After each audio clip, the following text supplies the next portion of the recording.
Right now, there's a movement to try to tell men in the world what it means to be a man that's very different than what we see in Jesus. So that's what we're going to talk about right now.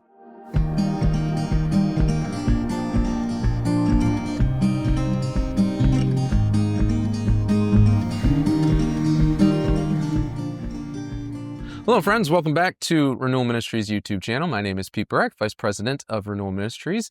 I've noticed a trend on social media and on YouTube and in podcasts right now. There are a lot of these influencers arising, gaining popularity with some story, some image, some narrative as to what it means to be a man.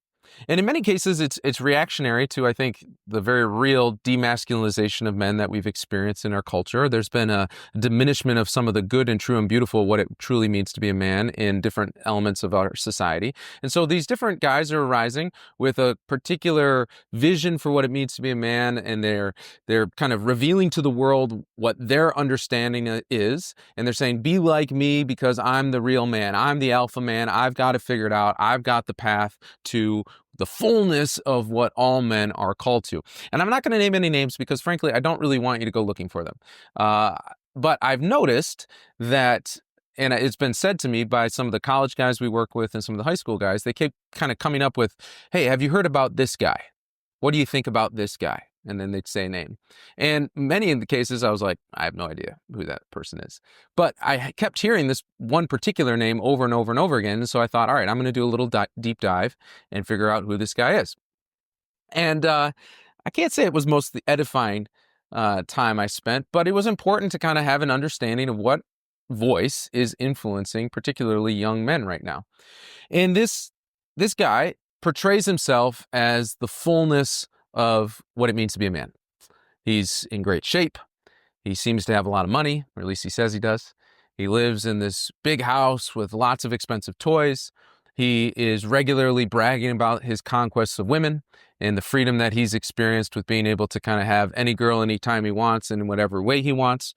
And he's very proud of the influence he has and the power that he has and his willingness to speak truth about what it means to be a man, and his willingness to look into the eyes of the men of this generation and call the lion heart out of them, right? To call greatness out of them. And this is what it looks like to be strong, to be powerful, and to be basically as sexually free as you want to be. And so as I was watching some of his stuff and listening to some of his stuff, some of it's just openly repulsive. I mean, it's just totally trash. The fact that what he's saying is good is just objectively evil, especially when it pertains to his sexual moral ethic. It's just so far beyond what the church would teach and what we know to be true about what we're made for and how we're supposed to have a gift of self. So I kept wondering, like, why is this guy so compelling? And as you listen to his stuff enough, you start to hear these little themes that comes through that I do understand why it resonates with young men right now. Because baked into his bombastic kind of show is this message where he's looking at these guys and he's saying, you are capable, you are worthy, you are important, you are not the problem, other things outside of you are the problem, and you, if you just work hard enough, if you just care deeply enough, if you just set these right goals, if you have the right vision, if you follow my steps, and if you act like me, you will achieve the level of financial freedom that you're looking for, the level of sexual freedom you're looking for, and the level of influence and power of freedom that you're looking for. And what's so particularly seductive about this message is that he's taking the ingrained, baked in nature of men of wanting to be great, wanting to give, wanting to accomplish something, wanting to make our lives meaningful. And he's recognizing that is in the heart, the human heart, and in particular expression in the masculine heart. And he's taking that, though, and he's combining it with carnal desires, with base passions that are also in the hearts of men.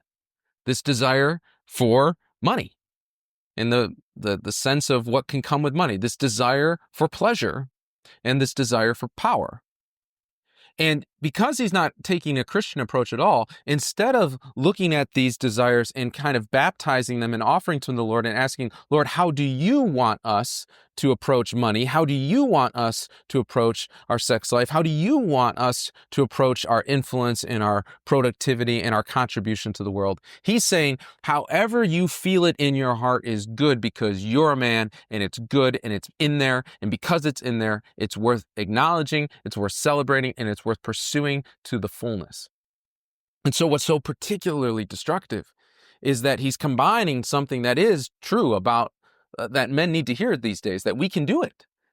That to be a man is not it's not bad. It's not dirty to be a man, but we need to be transformed, and we need to give of ourselves, and we need to rise above, and we need to stand, and we need to lead, and we need to cast vision, and we need to be the fullness of all that God has created us to be. Absolutely, that's true. And he's taking some version of that, but then he's combining it with what's hardwired into the human heart, which is concupiscence, that inclination to sin. And he's not calling it sin, he's calling it good. And so when you combine those two, it's a particularly compelling and seductive message that young men just are eating up and eating up and eating up.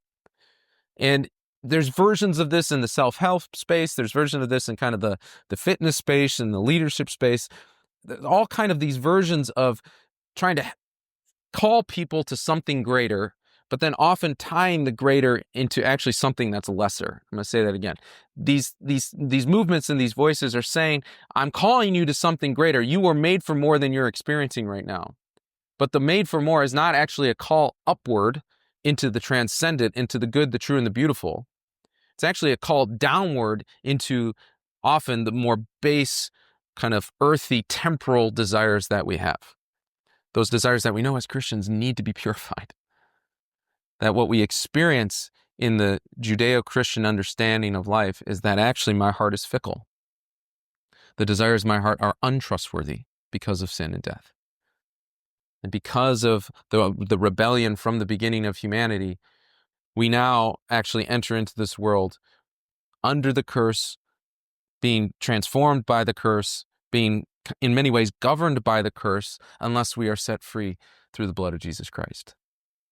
That the transformed heart that comes through baptism, through his death and resurrection being applied to us, to our state, so that we might live a new life.